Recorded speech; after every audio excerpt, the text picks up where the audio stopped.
এটা কি শুধু জগ? আমি বলবো না। জগের ভিতরে কি ঔষধ? আমি বলবো তার থেকে অনেক বেশি গুরুত্বপূর্ণ জিনিস। একটু খেয়ে নিই আগে। বিসমিল্লাহির রহমানির রহিম।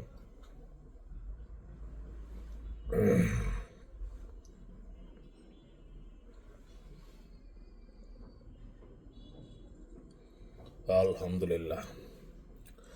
এটা হচ্ছে পানি।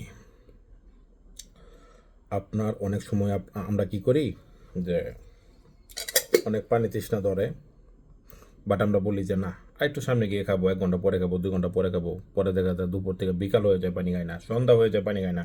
পানি তৃষ্ণাটা কিন্তু ঠিকই থাকে। আপনাদের আমি রিকোয়েস্ট করবো, আপনার এই ভুলটা আজকের পরে কখনোই করবেন না।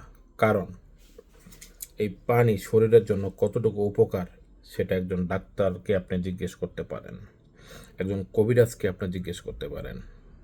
আমাদের পানি ছাড়া মানুষ বাঁচে না, সহজ কথা। এবং পানি যেটুকু খাওয়া প্রয়োজন তার থেকে কম তো দূরের কথা, পারলে বেশি খাবেন।